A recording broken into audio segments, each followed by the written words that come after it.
أهلا بكم. من الآخر يستقبل في هذه الحلقة مباشرة من جدة نائب رئيس نادي الاتحاد الأستاذ عادل الجمجوم. حياك الله أستاذ عادل، شكرا لقبول الدعوة. الله يحييك أستاذ بدر، ومساء الخير عليك وعلى جميع المشاهدين. مساء النور. أستاذ عادل، رغم الأحداث المهمة التي تمر في الوسط الرياضي إلا أن ما يحدث في الاتحاد سيطر على المشهد العام. أحسسنا بأن الاتحاد وكأن إدارته تعاد صياغتها من جديد. أنت أقدر أستاذ عادل بأن تعطينا إطلالة مباشرة أو تعطينا من الآخر ما الذي جرى في الاتحاد ولماذا جرى؟ ما الذي جرى خلال ال10 أيام الماضية في الاتحاد؟ أولا يعني أنت تتكلم على الجمعية العمومية وما سبقها من أحداث وما تخللها من أحداث وما تلاها من أحداث. فهذا يعني موضوع يعني كان كل العالم بيتكلموا فيه. أطلقت الإشاعات، أطلقت التكهنات. احنا كنا بنعمل في صمت وهدوء، يعني كنا بنعمل على الميزانية، على إظهار الوضع الحقيقي لنادي الاتحاد. عقدت الجمعية بشهادة الجميع، كانت أفضل ميزانية عرضت نادي الاتحاد من 2001. ميزانية واضحة صريحة، أظهرت جميع التزامات نادي الاتحاد. الكل شاف، الكل وقف على موقف نادي الاتحاد من الناحية المالية بكل صراحة بكل شفافية. اطلع الجميع على جميع هذه الميزانيات. جاتنا شوية ملاحظات، طبعا حنراجع الملاحظات دي مع المحاسب القانوني، ولكن تم اعتماد الميزانية في الجمعية العمومية، ويعني اتضح الموقف المالي الحقيقي لنادي الاتحاد بدون أي تزييف، بدون أي إخفاء أي معلومة، بإظهارها بتواريخها بجميع. هذا العمل استطلب وقت جبار يعني وجهد جبار، سواء من المكتب المحاسبي أو من مجلس الإدارة أو من العاملين في النادي. والحمد لله يعني توفقنا وأظهرنا الموقف المالي لنادي الاتحاد. لأن نادي الاتحاد يعني الجميع عارف، محبين نادي الاتحاد، ما هو وضع نادي الاتحاد، ما هي الالتزامات على نادي الاتحاد. طبعا ليس بالتصور والارقام المذهله اللي ظهرت في بعض وسائل الاعلام 160 و180 مليون، ولكن اظهرت الموقف المالي ما هو مستحق حاليا، ما هو مستحق، لا ما هو مجدول، والباقي بعون الله تعالى. الموقف المالي استاذ عادل بداية من تاريخ كم الميزانية؟ الميزانية من تاريخ 30/6/2012 إلى 30/6/2013. طيب، أنت تحدثت عن الجمعية العمومية. أستاذ عادل، لم نسمع من قبل أي نادي يقيم جمعية عمومية، رغم أنه النظام أو نظام المؤسسة الرياضية ينص على ذلك. لكن سؤالي أستاذ عادل، من استطاع أن يجر الاتحاد لأجواء هذه الجمعية أو لخلق هذه الأجواء؟ لا يعني شوف، فكرة الجمعية بالعكس يعني يمكن لا يعني انا اللي اعرفه معظم عندي يعني قريب قبل نادي الشباب عقد الجمعيه العموميه. مكتب رعايه الشباب حريص على عقد الجمعيه العموميه ورئاسه العامه، وتلقينا كم خطاب، واحنا كنا حريصين جدا على عقد الجمعيه العموميه، لانه هذه حاجه لازم تكون، يعني اي اداره في اي نادي لازم تكون حريصه على عقد الجمعيه العموميه لاظهار كل شيء لاعضاء الجمعيه العموميه، لانه الامور دي شفافه، يعني لازم تكون واضحه وصريحه للجميع. طيب، فعقد الجمعيه العموميه بالعكس انا شايفه شيء ممتاز، والحمد لله انه تم عقده، والحمد لله يعني يمكن من انجح الجمعيات العموميه اللي عقدت في عهد نادي الاتحاد. طيب، بصراحه استاذ عادل، ما حدث في الايام الماضيه في نادي الاتحاد، هل هي محاوله لاختطاف كرسي الرئاسه بمجلس ادارته؟ هل هي محاوله للتشويش عليكم كاداره فقط، ام محاوله لاختطاف او التقاط بقعه ضوء لصالح بعض الشخصيات، أم أنها محاولة جادة كانت فعلا لإنقاذ النادي؟ شوف يعني أنا أفسرها، أول شيء ما أفسرها ولا بواحد من التفسيرات اللي أنت قلتها، أنا أفسرها إنها صادرة من حب نادي الاتحاد، ولكن الطريقة والتنفيذ اللي كانت، إن كانت صادقة تلك المبادرة، فطريقتها وتنفيذها انا اعتقد انه كان خاطئ، لانه ابواب نادي الاتحاد مفتوحه للجميع. ما حد حيدوس شيء، ما حد، بالعكس يعني احنا كلنا وجدنا لخدمه نادي الاتحاد. ما هي الطريقه الصحيحه عفوا استاذ عادل؟ الطريقه الصحيحه ان اطرق باب النادي واجي للاداره مباشره يعني. طيب، الاستاذ ابراهيم البلوي طرق باب النادي واجتمع معكم ومع عضو الشرف اسعد عبد الكريم، كان هناك اجتماعات يعني اجتماع واحد تم، اجتماع واحد تم مع الفريق اسعد عبد الكريم وحضور الاستاذ سمير بعيسى. اجتماع تم يعني ودينا له وجهة نظرنا، وانا عني شخصيا ابديت له استعدادي انه يعني اذا كان فعلا في جديه في الموضوع بعد اطلاعك على الموقف المالي لنادي الاتحاد الحقيقي، عندك استعداد، بالعكس انا من اول الناس اللي رحبك انك ده، ولكن الان اتضح الموقف والوضع موجود. طيب خلينا نتكلم عن اجتماعكم مع الفريق اسعد عبد الكريم، ايش كانت ردة فعل ابراهيم البلوي؟ والله شوف، هو يعني ما يعني الفترة اللي قضاها في الاجتماع لم تكن تلك الفترة اني اشوف ردة فعل، يعني يمكن 10 دقائق او 15 دقيقة جلس معنا الاخ ابراهيم وكان مرتبط بموعد اخر. سمع وجهة نظرنا وقلنا له وجهة نظرنا، وطلب القوائم المالية، وقلنا له القوائم المالية ان شاء الله في يوم الجمعية العمومية حتاخذها وحتظهر للجميع. هذا اللي حصل في مكتب الفريق اسعد عبد الكريم، يعني ما يعني 10 دقائق ربع ساعه ما اعتقد وقت انه فيها رده فعل. طيب يعني طالما استاذ عادل، طالما هذا ما حدث، كان يعني ليش تنازل ابراهيم البلوي في الجمعيه العموميه عن مشواره في رئاسه نادي الاتحاد؟ يعني سمعنا ان الاستاذ ابراهيم البلوي خرج من الاجتماع غضبان، سمعنا ان كان لديه التزامات اخرى، سمعنا ان عندما طلب منه شيكات مصدقه زعل من هذا الامر. نبغى الحقيقه استاذ. نبغى الحقيقه. اولا احنا ما طلبنا شيكات مصدقه. جميل. يعني هذا اول شيء، يعني مجلس اداره نادي الاتحاد لم يطلب شيكات مصدقه، وانما الذي عرض عليهم الامر هم اللي طلبوا شيكات مصدقه. فهذا اول شيء عشان اديك من الاخر على حسب البرنامج تمام. ممتاز. هذا عشان تكون واضحه يعني. بالنسبه انه خرج زعلان، انا ما اعتقد انه خرج زعلان، ما صار اي احتكاك بين الاخ ابراهيم واي احد في الجمعيه العموميه. يعني زعلان، ما حصل اي احتكاك عشان اقدر اقول انه زعلان. انت قلت اللي عرض عليهم الامر هم اللي طلبوا شيكات، مين اللي عرض عليهم الامر؟ الدكتور خالد مرزوقي، الفريق اسعد عبد الكريم، الاستاذ سمير بعيسى. يعني هذا هم اللي عرضوا عليهم الموضوع، من يطلبوا شيكات مصدقه. انتم كاداره لم تطلبوا؟ لا ما طلبنا شيكات مصدقه ابدا. طيب ليش ما اخذ الموضوع مساره؟ يعني في يعني كان اشبه بالاتفاق فعلا ان اداره الاتحاد ممكن تتنازل لابراهيم البلوي طالما ان لديه 50 او 40 مليون. لا اداره الاتحاد ما هي، شوف كرسي الاتحاد مو للبيع اخوي بدر، يعني هذا اول شيء مبدئيا. ممتاز. اداره الاتحاد وجدت لمصلحه نادي الاتحاد، وطالما ارتأت اداره نادي الاتحاد انه في المصلحه انه اتنازل لاي احد الكرسي، انا اتنازل عن الكرسي. بس احنا يعني اللي وجميع الاخوان سواء كان الدكتور خالد مرزوقي والفريق اسعد عبد الكريم والاخ سمير بعيسى، يعني ما كانوا يبغوا حل مؤقت للموضوع يعني وارجع بعدها. يعني انا لو جيت مثلا دفعت 40 ولا 30 مليون حليت حل مؤقت، طيب بعد كده ايش حسوي؟ حنرجع لنفس الموال ثاني. فالعمليه عمليه اكثر من انها تقدم 30 او 40 مليون، العمليه انه لازم تكون عارف ايش الوضع الحقيقي حق نادي الاتحاد، ايش مستقبل نادي الاتحاد عشان انت جاي تتقدم او تقول انا عندي الحلول. الحلول الوقتيه ما هي حل ابدا.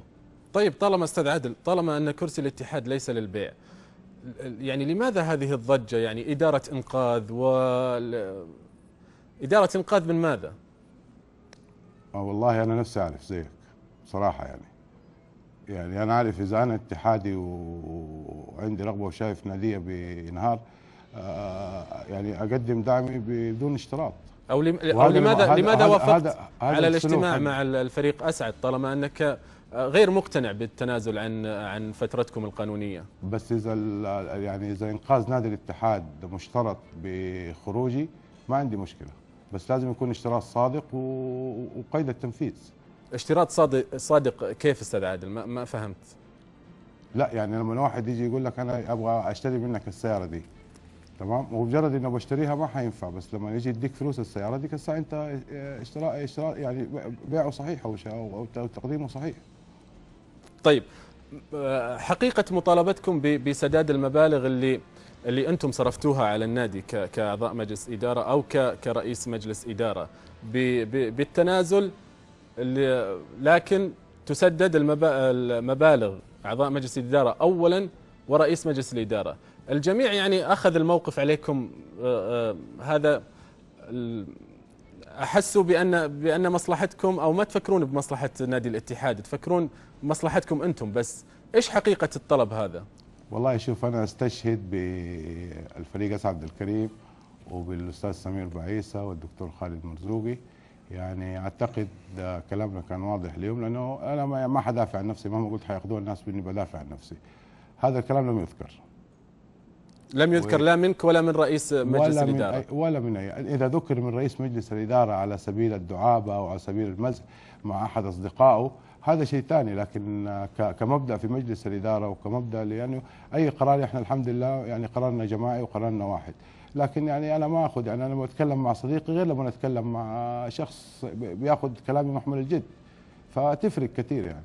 طيب أستاذ عادل، إذا لماذا لا تسمي هذه المحاولة هي محاولة تشويش عليكم؟ إذا كانت هناك الاشتراطات صادقة وكرسي النادي الاتحاد ليس للبيع، لماذا لا تسميها محاولة تشويش عليكم كمجلس إدارة؟ مو محاولة تشويش، أنا أقول لك إحدى محاولات التشويش علينا. مو هي هذه الحاجة، يعني ما شاء الله يعني كل يوم بحكاية جديدة علينا، يعني ما هو شيء جديد ده. ليش؟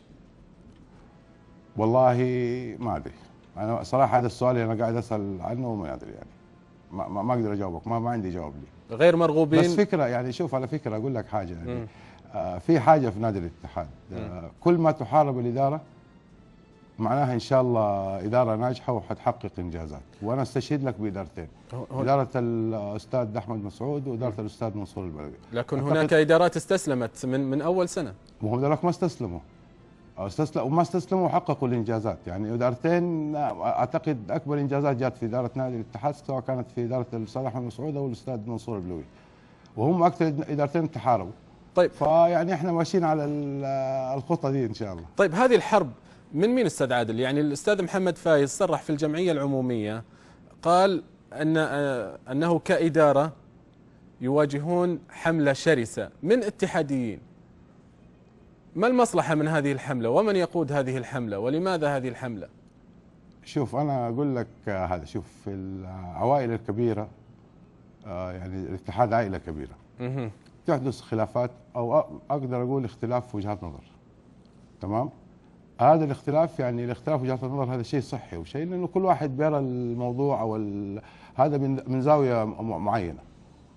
ففي وسط اختلافات النظر بيصير في أرض خصبة لناس بيحبوا يتدخلوا، هل هم عندهم أجندة خاصة؟ هل هم لمصلحة نادي الاتحاد؟ هل هم لمصلحة أشخاص؟ هل هم فأرض خصبة في وسط الاختلافات دي عشان يثيروا ويزيدوا من هذه الاختلافات، وهذا اللي حاصل في نادي الاتحاد يعني بالتحديد. طيب، روج أثناء الجمعية العمومية أو نشر ما بعد الجمعية العمومية أن الأستاذ إبراهيم البلوي عندما تفاجأ بالديون انسحب. أنا ما أقدر أقول انسحب صراحة ولا شيء، يعني هو فعلا ساب الاجتماع قبل ما يخلص، بس ما أقدر أقول انسحب، يعني ربما يكون مرتبط بشيء، ربما يكون موعد، بس ما أقدر أقول إنه انسحب، يعني ما أبدأ انسحاب. لا، ما عاد يفكر في الرئاسة يعني. والله ما أدري، أنا ما كلمته من بعد الموضوع ده. يعني ترى الفكرة إبراهيم أخ وصديق، ويعني وإن شاء الله إحنا على اتصال دائم مع بعض يعني. طيب، ديون الاتحاد يعني من 17 مليون بعد إدارة بن داخل إلى رقم فلكي صراحة. إيش اللي أوصل الديون للمرحلة هذه أستاذ عادل؟ شوف أخوي بدر، هي مو الديون ما هي 17 مليون.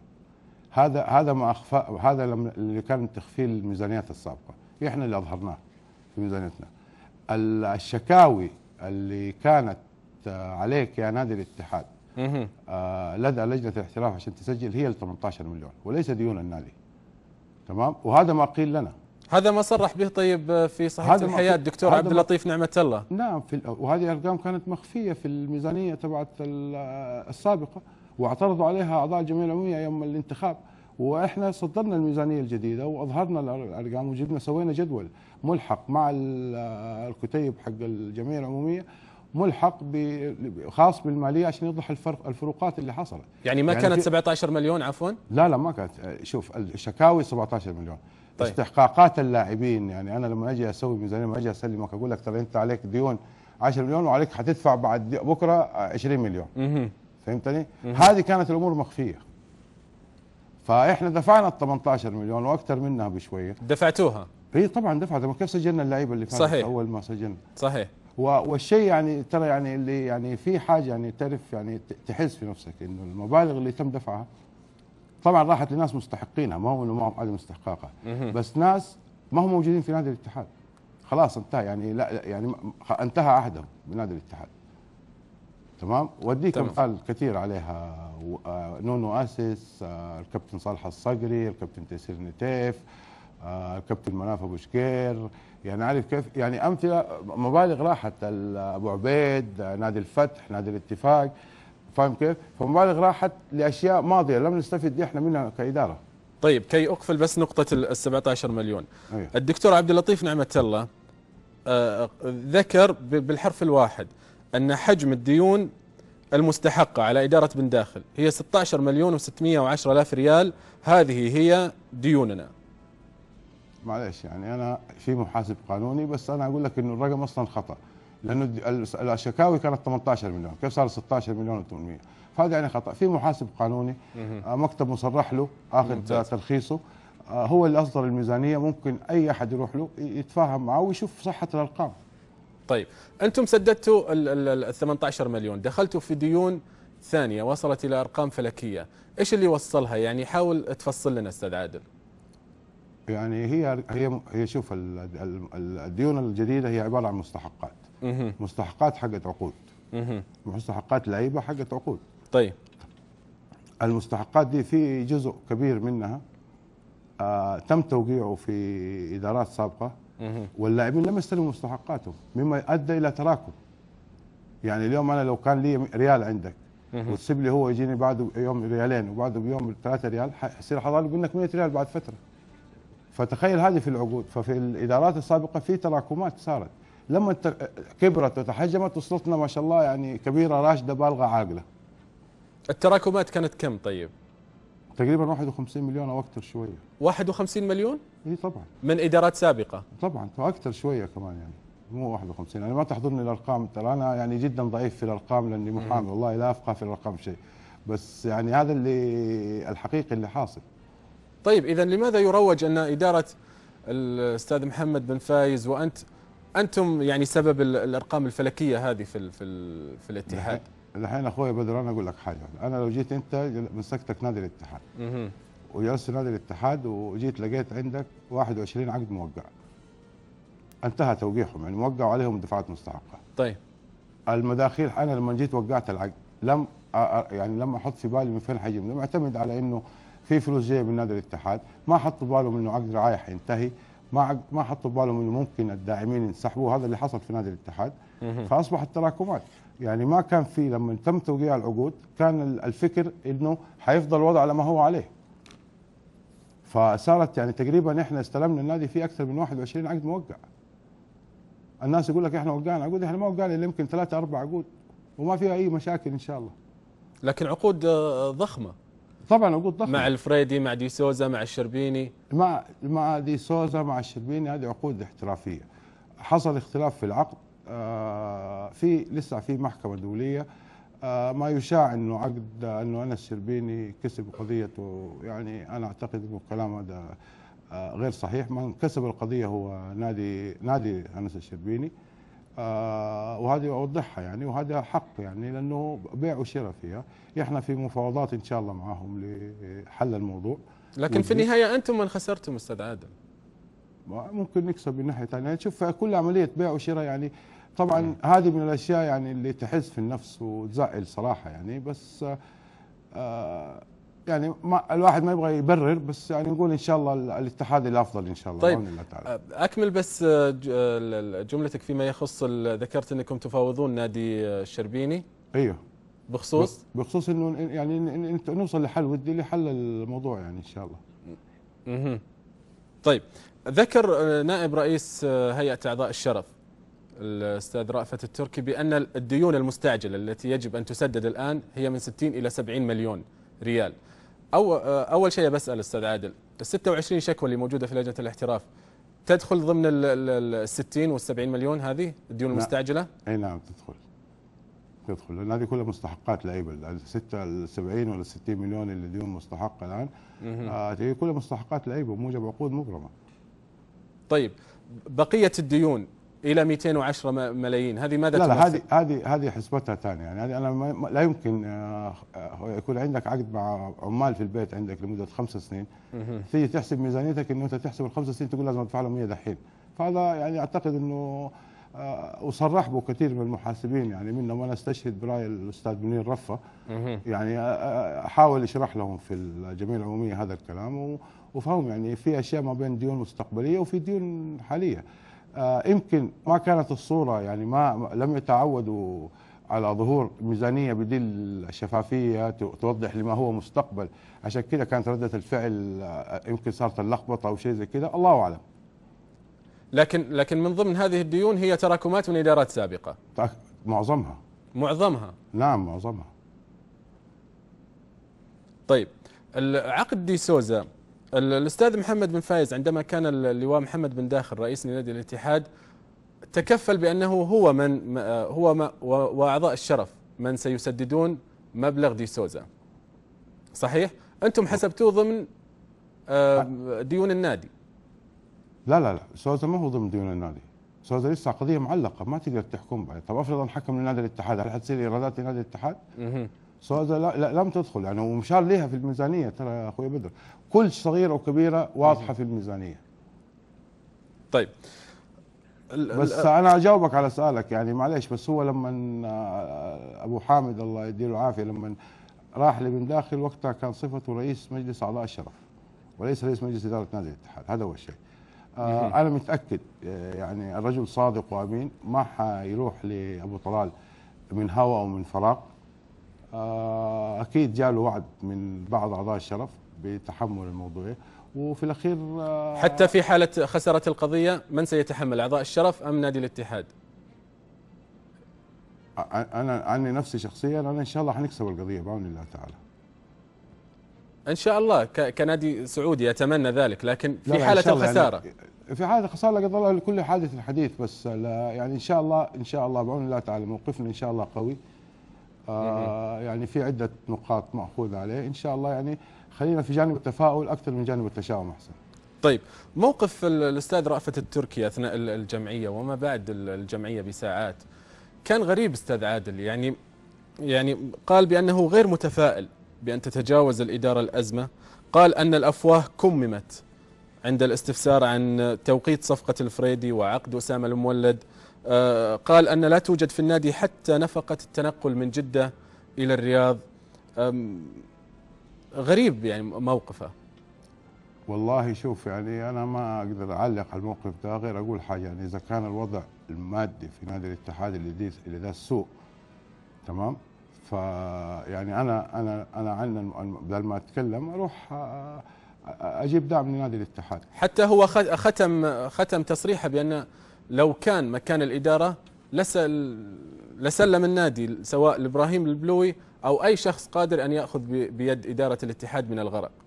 شوف اخوي بدر انا احب اوضح حاجه في الموضوع ده، احنا اداره ما جينا عشان نستقيل، هذا اول شيء. اذا لن تستقيلوا ابدا. احنا مو نستقيل، احنا احب اوضح حاجه، احنا جينا خدمه نادي الاتحاد تمام، وطالما شايفين ان شاء الله انه احنا قادرين على خدمه نادي الاتحاد حنستمر في نادي الاتحاد.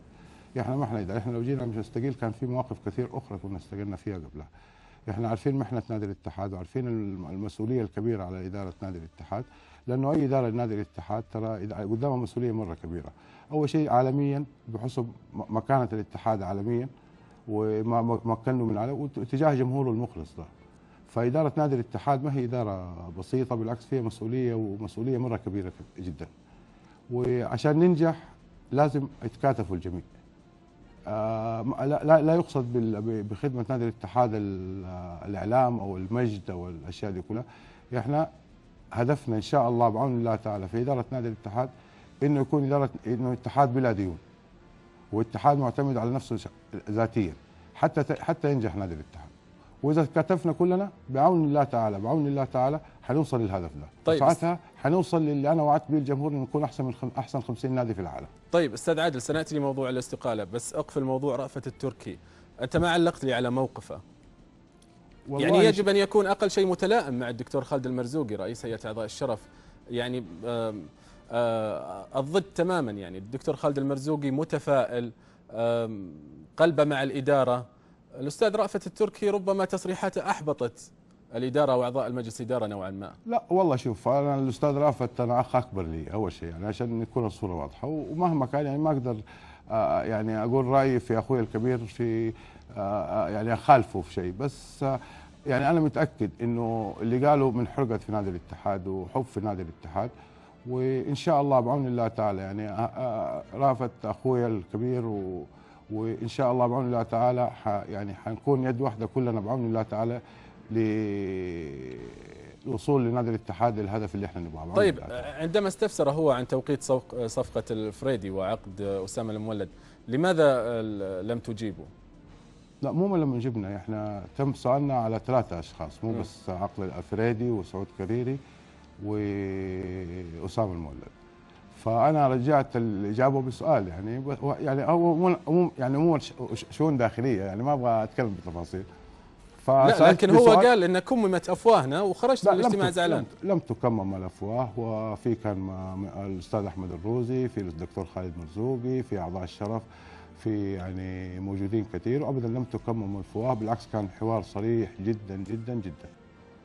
طيب اثناء الجمعيه العموميه عضو الشرف الاستاذ احمد فتيحي طرح عليكم موضوع انه والله نعطيكم فرصه 6 شهور، قمتم بتصحيح الاوضاع اهلا وسهلا، لم تصححوا الاوضاع، اذا ورقه الاستقاله يجب ان تكون حاضره.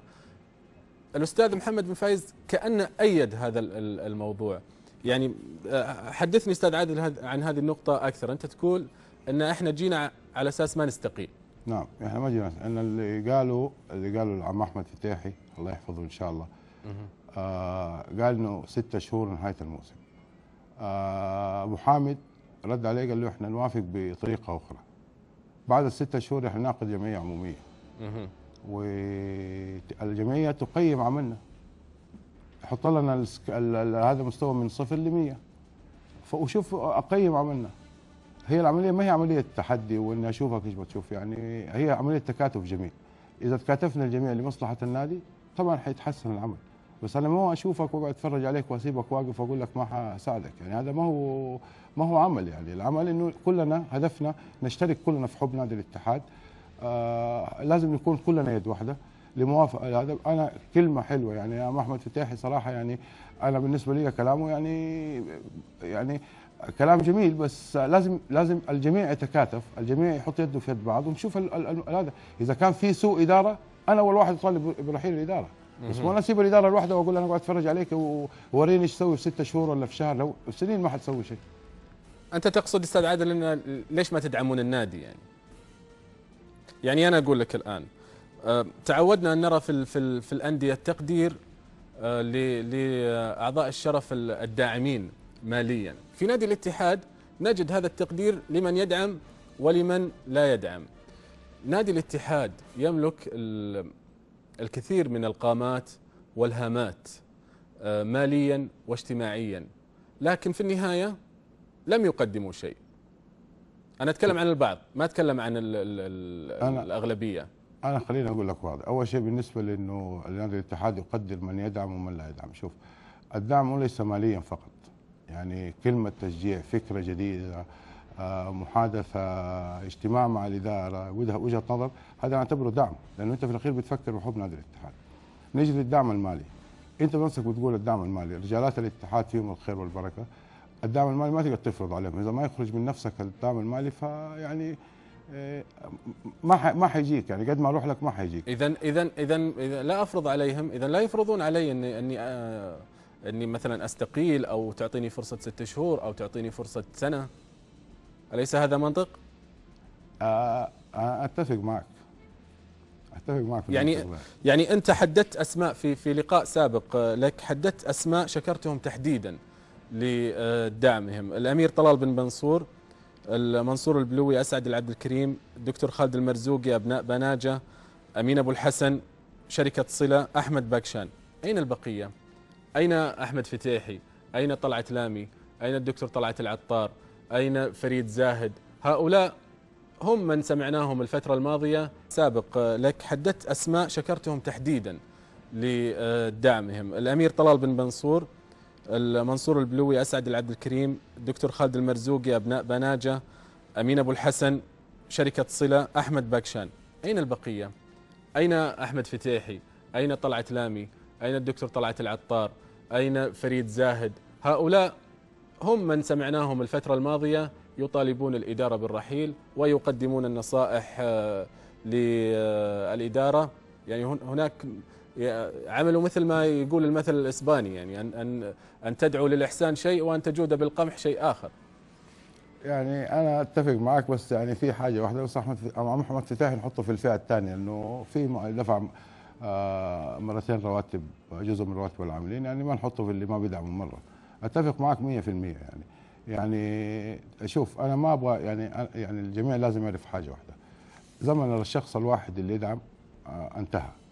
يعني ما حيجيك شخص واحد يتكفل لك، خاصه مع تضخم الميزانيات حقت الانديه حقت المملكه كلها، لان انت بتخش في مشاركات دوليه، تطلب منك تجيب مدربين عالميين، بتطلب منك تجيب لعيبه عالميين، بتطلب ده. فلكن انا اقدر اجيب 10 مليون من 10 اشخاص، بدل ما اروح ارهق واحد واقول له اديني 10 مليون. ولكن زي ما ترجع لحاجه مهمه اساسيه، اذا تكاتفوا الجميع وحطوا يدهم في يد بعض. يعني الهدف، يعني انا بفهم حاجه واحده، انا بدعم نادي الاتحاد ولا بدعم شخص في نادي الاتحاد؟ انا اللي بيفرحني الكيان، مو بيفرحني الشخص ده. اذا الشخص ده سيء شيله، بس اديله يعني، وخليه يوريني اذا هو سيء ولا مو سيء. فالدعم لازم الجميع يتكاتف، لازم يدنا يد واحده، كلنا يد واحده. يعني شوف جمهور الاتحاد، واضرب لك اكبر مثال في ذا الكلام، وجودهم في الملعب، تكاتفهم مع الفريق، يعني هذه انعكاس طيب. يا ريت الكلام ده ينعكس بطريقه ايجابيه اخرى. يعني يا ريت ناخذ من المساكين دول الغلابه اللي بيروحوا الملعب وبيقعدوا من الظهر للاشياء، يا ريت ناخذ منهم درس، يعني عشان يعني نصير كلنا متكاتفين ويد واحده. طيب أنت ذكرت أنه والله حتى الدعم المعنوي هو يعتبر دعم، بينما أنت في مؤتمر صحفي ذكرت بهذه الجملة أن خاب ظنك في مجموعة المستقبل، كنت تنتظر منهم الدعم المادي لكنهم لم يقدموا فقط إلا الدعم المعنوي. شوف اتكلم معك بصراحه، والله يا ريت. ايوه يعني شوف، انا عشان اكون صادق وصريح، يعني انا من مجموعه المستقبل نعم كنت ابغى دعم معنوي، بس الهدف الاكبر انا كنت ابغى دعم مالي، مو هدف دعم معنوي بصراحه، عشان اكون صادق معك. حتى الآن خذلوك حتى هذه اللحظة؟ حتى اللحظه دي نعم، الان ماليا ايوه خذلوني، معنويا لا ما شاء الله فيهم الخير والبركه، بس ماديا لا خذلوني. يعني اي المعنويه الكلام المعنوي ما يسدد ديون استاذ عادل، يعني وكلامك صحيح 100%، وخاصه اذا انا معتمد اني اكون معتمد عليك ماليا، يعني هذه مشكله كبيره كمان. هل كانت وعود منهم قبل، يعني اثناء استلامكم للاداره او قبل استلامكم للاداره كانت وعود من مجموعه المستقبل؟ لا مو وعود، هي شوف يعني عشان اكون صادق معك، يعني كنا انا وكم عضو يعني متاكدين انه مثلا من المجموعه ما شاء الله يعني تقدر تطلع مبلغ كويس، ويعني حسب الموجودين والامكانيات حقتهم كان من السهل ممكن انك تطلع المبلغ ده، ويعني حتى احنا كنا تعرف قلنا اقل شيء ممكن، فكان مبلغ يعني كويس يطلع لك ابو 10 15 مليون، ولكن ما طلع يعني. اي لكن انا علمت ان في بعض اعضاء الشرف عندما صرحوا مجموعه المستقبل بان دعمهم حتى سيغني عن هبات اعضاء الشرف، ابتعدوا بعض اعضاء الشرف. لا شوف عشان اكون صادق، هذا الكلام، شوف هذا الكلام اللي انا ما احبه، لانه مجموعه المستقبل هم اعضاء الشرف، يعني 99% من مجموعه اعضاء المستقبل ابناء اعضاء الشرف. فيعني ما هي لا يمكن ان اتكلم عن ابويا ولا اخوي الكبير بالطريقه دي، يعني فهذا كلام غير صحيح. طيب ممكن تحدد لي رقم استاذ عادل او تقريبا لدعم اعضاء الشرف اللي جاكم خلال فتره ادارتكم؟ والله الشرف في جاء فتره ادارتنا يعني يمكن تقول 6 7 مليون حاجه زي كذا، اقل شويه. 7 مليون من كما وصف 42 من رجال كما وصفتهم قبل قليل ان شاء الله بهامات. ان شاء الله راجعين بعون الله تعالى، انه ما هيهون عليهم نادي الاتحاد، يعني ان شاء الله تكون الصوره اللي اتضحت ليهم، ارقام نادي الاتحاد، وضع نادي الاتحاد اتضح ليهم، وصدقني رجال الاتحاد عمرهم ما يسيبوه، وان شاء الله بعون الله تعالى وجماهيرنا فيها الخير والبركه كمان. طيب ال6 مليون ريال هذه هل تستطيع ان تحدد من الداعمين؟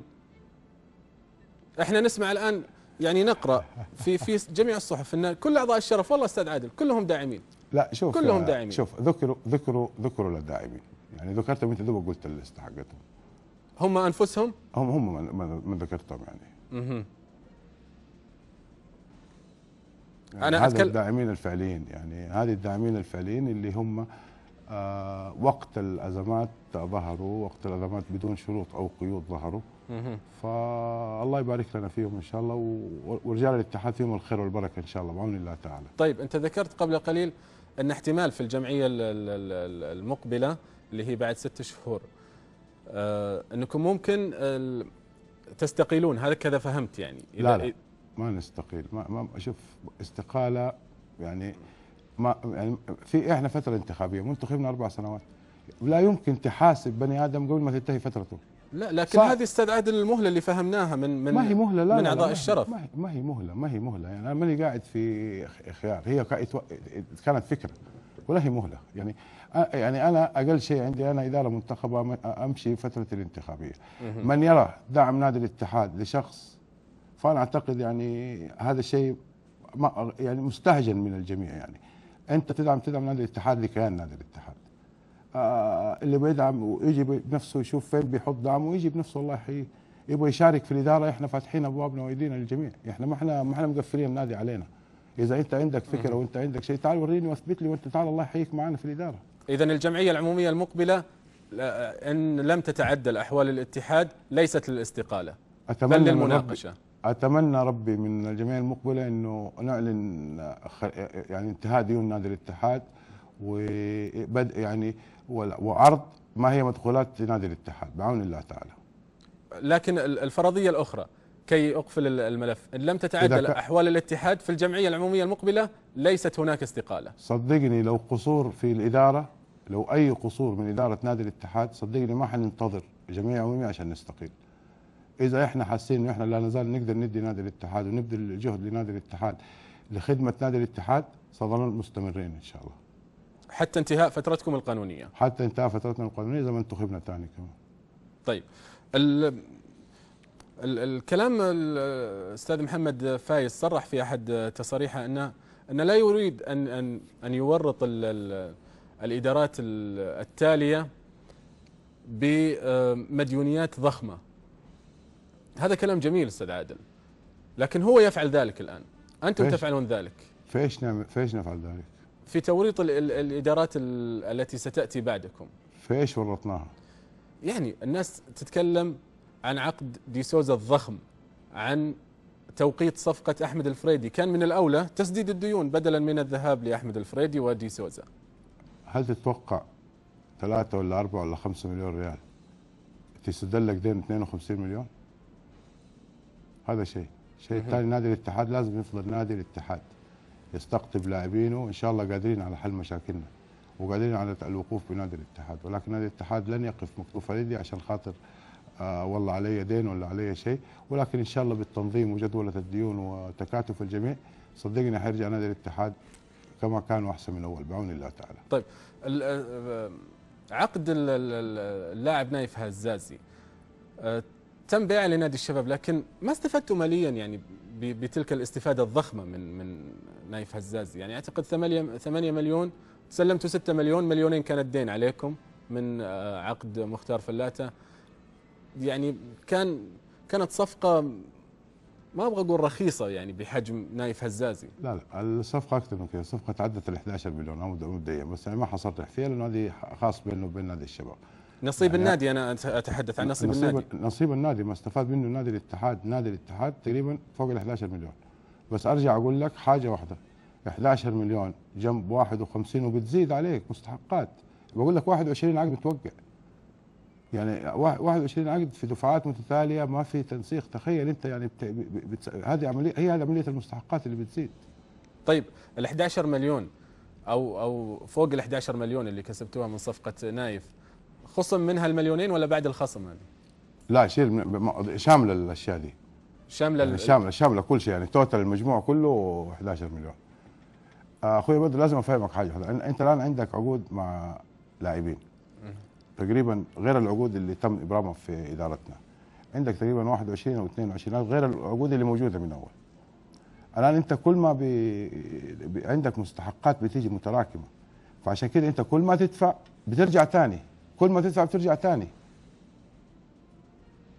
فاهم قصدي؟ يعني ما في، يعني انا لما جيت عملت عقدي معك انا ما عندي ما عملت انه من فين حدفع قيمه عقدك. اي لكن استاذ عادل الم يكن من الاولى كإدارة أنتم تراكمت عليكم الديون قبل أن تقولوا بسم الله يعني في نادي الاتحاد، مش من الأولى كان عملية ترتيب هذه الديون أو سدادها، التخلص منها أو بجزء كبير منها ثم التعاقد ما كانت ظاهرة بالوضوح دي.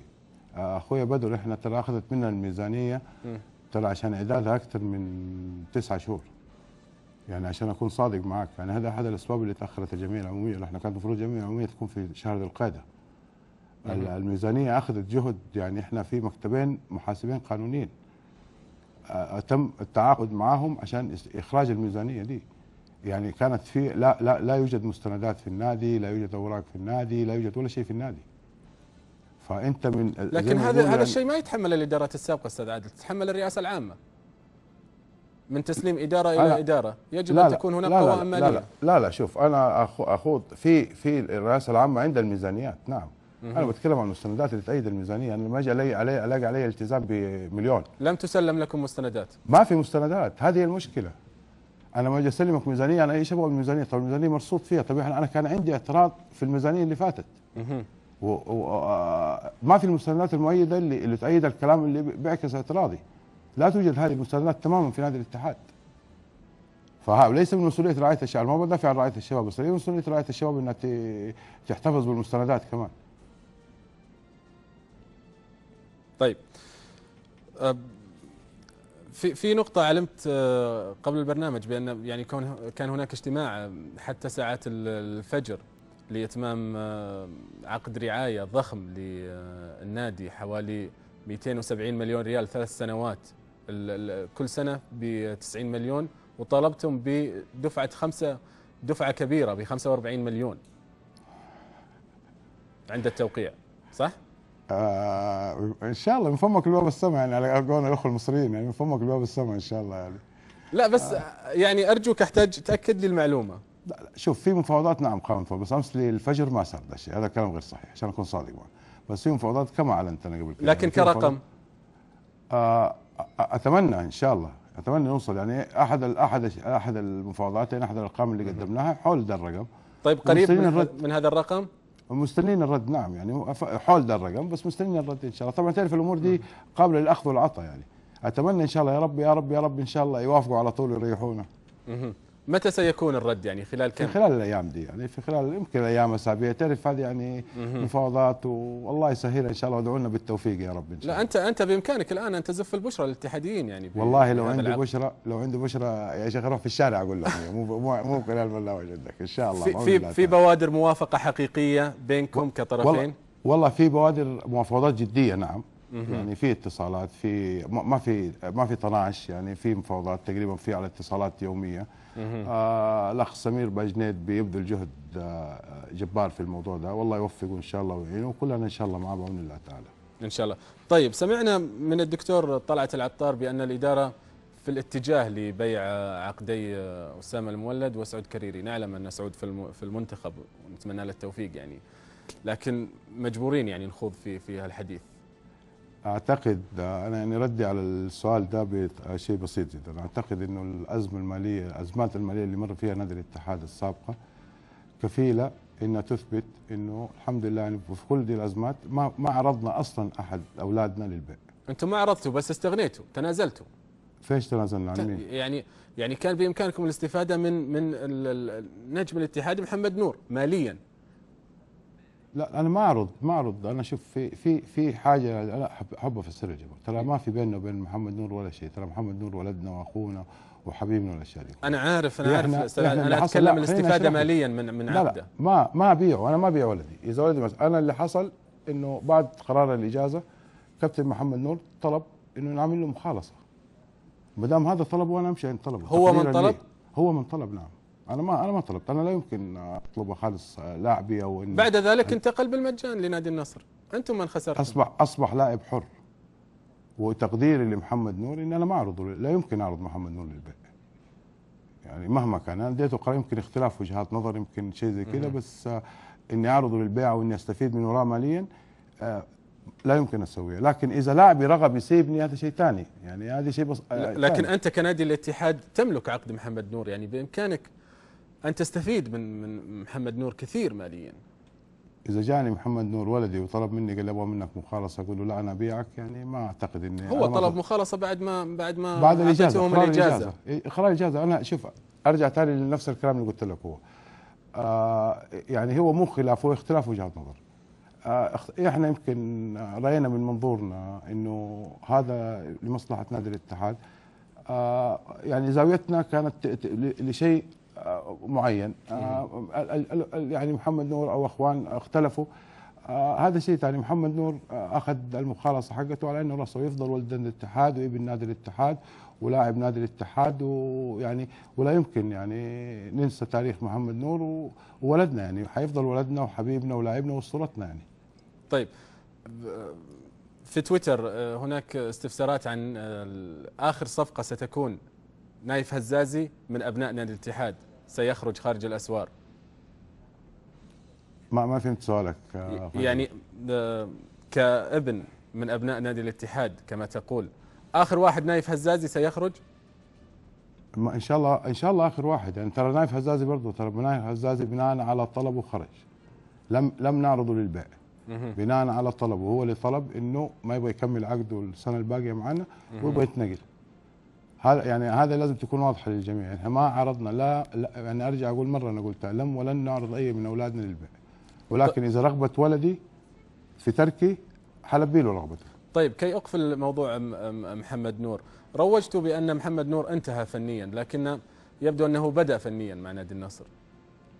الله يوفقه. عمرنا ما روجنا لمحمد نور انتهى فنيا. لا يعني اذا لماذا تنازلتوا عنه؟ وقتها كان قرار فني ورؤيه انه المجموعه دي تعبت خلال الموسم وارتاحوا لنهايه الموسم. كان باقي تقريبا 3 مباريات للدوري ومسابقه كاس خادم الحرمين الشريفين، وعقدت النيه على اعطاء فرصه للشباب للظهور بشوف ايش عندهم، وفعلا اثبتوا انهم الشباب تتلقى بالاربعه الان. هذه ظروف مباراه. طب ولقيت بالاربعه كمان في الدوري، يعني هي كذا وكذا المباريات كذا يعني. يعني مع الفوز والهزيمه هذا امر وارد يعني، بس الحمد لله صح تلقيت 4 ولقيت 4 في نفس لكن الوقت. حتى لو كان امر فني الاستغناء عن محمد نور او غير محمد نور، استاذ عادل، انتم كاداره الا تجهضون هذه القرارات، خاصه اذا كان اللاعب بامكانيات محمد نور؟ خلي النجوميه على جنب، بامكانيات محمد نور. شوف اعطيت الجهاز الفني والجهاز الاداري الوقت الصلاحيه لتقييم الفريق لاستعدادا يعني كان للموسم القادم اللي هو الموسم اللي احنا فيه ده. الجهاز الفني ارتأى اشياء فنيه خاصه. الجهاز الاداري كان يعني وقف مع الجهاز الفني في قراراته. راينا انه افضل طريقه انه منح تقديرا لهم وتقديرا لجهودهم العاليه وتقديرا لما قدموه لنادي الاتحاد اجازه لنهايه الموسم لنرى ماذا لدى شبابنا الصغار، ايش عندهم وايش ما عندهم.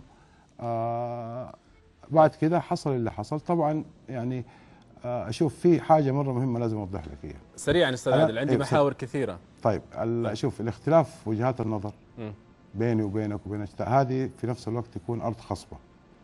ارض خصبه للناس يحبوا يتدخلوا. هنا المشكله في الناس دول اللي يتدخلوا، هل ايش قصدهم؟ هل عندهم اجنده خاصه؟ هل هم فعلا بيتدخلوا لمصلحتك؟ هل هم بيتدخلوا لمصلحتي انا؟ او انهم لازاله الشقاء؟ واللي حاصل انت في نادي الاتحاد شايفه، يعني الاشياء اللي غير مبرره اللي بتحصل في نادي الاتحاد والاشاعات اللي بتطلع عن نادي الاتحاد، يعني اعتقد تبين لك توضح لك هذه الاشياء كلها. طيب، في الجمعيه العموميه لماذا استفزك فراس التركي؟ حتى انك قلت يعني علقت على احدى مداخلاته بان ايش تبغى بالضبط يا فراس، وغادر الجمعيه. لا انا ما استفزني، لم يكن استفزاز. هو وجه اسئله خاصه بكره القدم، وبحكم اني انا المشرف على كره القدم قمت اجيب زي ما اقول لك، بس ما بخش في تفاصيل. انا وجه لي سؤال رديت له هو بسال، قلت له اذا انت جاوبت ده السؤال انا اجاوب ده السؤال. ايش السؤال اللي وجهته له؟ على السريع اشياء خاصه. يعني هو سالني عن عقد سعود كريري، انا سالته رديت له عن عقد سعود كريري نفس الشيء، لماذا وجد هذا الشرط في عقد سعود كريري. بعدها يعني وفعلا يعني كانت الموضوع كانت كانها محاوره. قلت له يعني حدد ايش الشيء اللي انت تبغاه يا اخويا فراس، ترى فراس برضه اخ وصديق يعني. حدد ايش تبغى يعني، بلاش ما نقعد يعني. لكن ايش سر الخصومه بينكم كاداره مع فراس؟ هل تعتقد بان فراس ينتمي الى تيار وينفذ سياسات هذا التيار، ام ان اداره نادي الاتحاد الحاليه هي من يعني بدات بالضرر لفراس التركي عندما وعدته بترشيحه للجمعيه العموميه ورشحت بدلا عنه الدكتور خالد المرزوقي؟ لا والله لا ما اخش في شوف، انا يعني مع احترامي للجميع يعني، انا فراس التركي يمكن من يوم ما تم انتخابنا من الجمعيه العموميه اللي فاتت يمكن اول مره اشوفه في الجمعيه العموميه دي.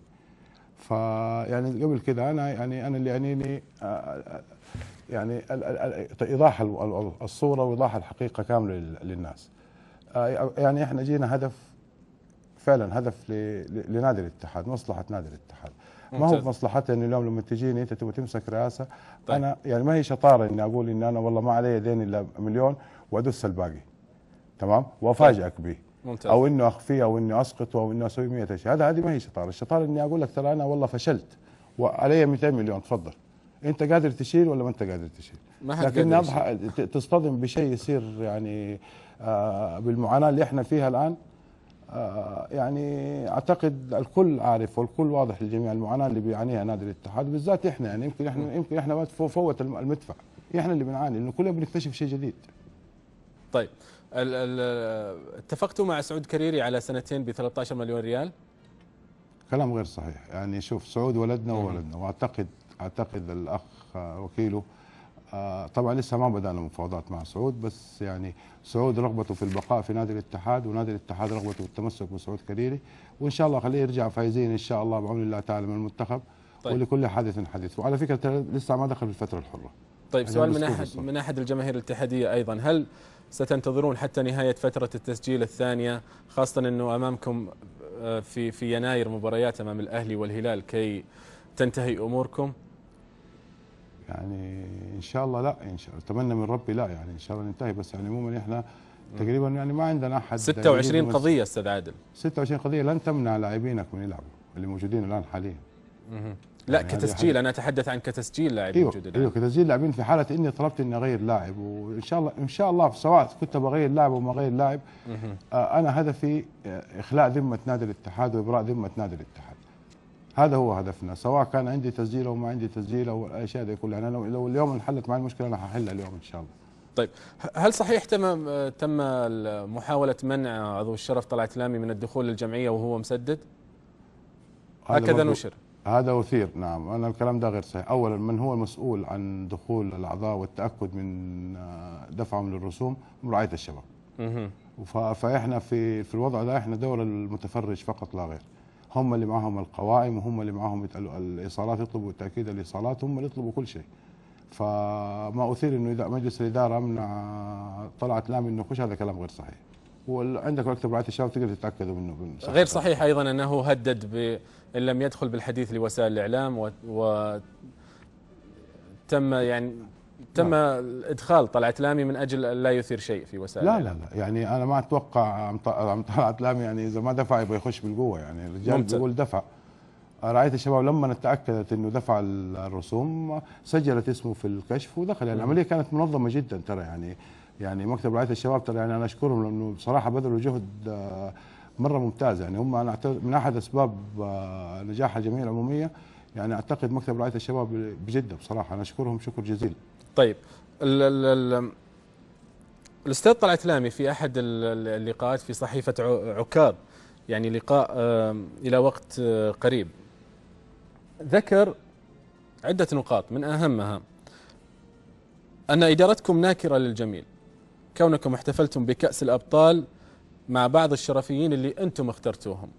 الشيء الثاني ذكر بأنه لن يدعم بسبب عدم ثقته بإدارتكم في آلية صرف هذا الدعم، ومثل بعضو شرف قدم 2,000,000 ريال للعاملين بالنادي وتم تحويلها للفريق الأول. ذكر بأن أصبحت علاقتكم سيئة جدا مع الإعلام. ذكر بأن عادل جمجوم هو يعتبر غصة في حلق الإدارة الاتحادية لتسرعه في القرارات وإصدار البيانات. تفضل أستاذ عادل.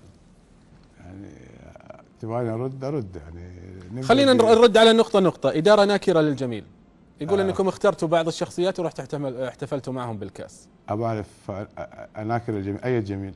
يقول انه هذا الفريق الشاب اي جميل يعني الاستاذ طلعت لامي، اي جميل؟ ايش تبرع نادي الاتحاد او ايش دعم نادي الاتحاد عشان بيتجمل علي في نادي الاتحاد؟ يعني معلش يمكن اكون صريح شويه في الموضوع ده. هو يذكر بان هذه يعني على الاقل انا عارف فاهم انه هذا الفريق هو من صناعة ابنه. ها؟ هو يقول بان على الاقل هذا الفريق من صناعة ابنه محمد. على عيني وراسي. اللي ياخذ الكاس انا احتفي لك، انا اجي اقول لك مبروك، مو استناك تيجي تقول لي مبروك. في رموز يعني لازم تروح له ولازم بس ترى على فكره اي واحد رحنا له هو اللي دعانا عنده. ممتاز. يعني هذه لازم تكون الصوره واضحه يعني. طيب النقطة الثانية، ذكر بأنه لن يدعم بسبب عدم ثقته بإدارتكم في آلية صرف دعم أعضاء الشرف. ضرب مثل بعضو شرف لم يذكر اسمه دفع 2,000,000 ريال للعاملين في النادي وتم تحويل هذا المبلغ للفريق الأول. والله شوف أنا أقول لك هذا الكلام برمته غير صحيح. يعني لم يجيب لنا عضو الشرف ويطلع عم طلعت يقول اي عضو شرف ويثبت لنا ما هو دفع ب 2 مليون وحولناه لفريق كرة القدم. هذا شيء لن يدعم. حتى اللحظة دي أنا ما شفت دعم، فيعني حتى لما يقول لن ما شفت شيء عشان حيمنعوا عنه. حتى العمارة اللي وعد فيها في اجتماعكم الأول على ما أعتقد، وعد بعمارة أمام مبنى نادي الاتحاد، صحيح ذكرها أيضا هنا في القناة الرياضية. أيوه نعم، حتى العمارة. طيب ذكر بأن علاقتكم مع الإعلام أصبحت سيئة. والله شوف أنا ما حاسي علاقتي بالإعلام، أنا يعني برد على نادي الاتحاد وبحافظ على اسم كيان نادي الاتحاد، وأعتقد إنه إحنا إن شاء الله في موقع نعرف كيف نرد على نادي الاتحاد. لابد انهم يتكاتفوا معنا. يعني انا طيب. اي صحيفه او اي وسيله اعلام تسيء لنادي الاتحاد وترى اداره نادي الاتحاد انه هذه اساءت لها، يجي عضو شرف يروح يدعم في هذه الصحيفه، فاعتقد هذه يعني ما ادري ايش اقول عنها، بس اقول لا حول ولا قوه الا بالله العظيم. جميل. قال ان عادل جمجوم هو غص في حلق الاداره الاتحاديه بسبب تسرعه في القرارات واصدار البيانات. شوف ارد على الاخير وبعدين اجيك في الاولى. الغصه خليها في الاخير، خلينا في الاولى. اولا بس سريعا استاذ عادل، بس سريعا. اولا ما في قرار فردي بيصدر نادي الاتحاد، فمن يدعي انه التسرع في قرارات عادل جمجوم هذا الكلام غير صحيح. وثانيا البيانات اللي بتصدر بناء على موافقه مجلس الاداره وبيراجعوها جميع مجلس الاداره. هذا شيء. غصه اي احد يبغى شيء شخصي او مصلحه من نادي الاتحاد انا اكون غصه في حلقه. جميل. نعم. احتاج، لكن من يحب نادي الاتحاد انا زي العسل في حلقه ان شاء الله. احتاج استاذ عادل اجابات سريعه بنعم او لا. هل فعلا ان تم التغرير بلاعبي الفريق الاول اللي اعمارهم تحت 23 سنه لكي ينخفض على لا شوف كما نشر؟ لا شوف انا سريعاً. اولا معلش انا لا اسمح احد يقول عن لاعبيني ذا الكلام، لانه لاعبيني على قدر من المسؤوليه وعلى قدر من الفهم وعلى قدر من الحب لنادي الاتحاد انه لا يمكن يغرر بها. يمكن ما قيل فهم بطريقه اخرى، انا ما ادري ذا الكلام، انا ما شفت التصريح اللي تم، بس انا لا يمكن اسمح انه لاعبيني احد يطلع عن لاعبيني انهم غرر بيهم ولا انهم يرضوا انه يكون ولاهم لغير نادي الاتحاد. ممتاز. ألف شكر لك نائب رئيس مجلس إدارة نادي الاتحاد الأستاذ عادل جمجوم، شكرا لك ولحضورك. العفو، شكرا لك أخوي بدر، الله يبارك فيك والمشاهدين، إن شاء الله ما أكون ضيف ثقيل عليهم إن شاء الله. شكرا لك. في الختام لكم تحية معد البرنامج معاذ الحميدي وقائد العمل فنيا عبد العزيز الولاعي. تظهر على الشاشة حسابات البرنامج على تويتر وأيضا على اليوتيوب. نلقاكم إن شاء الله الأسبوع بعد المقبل، في أمان الله.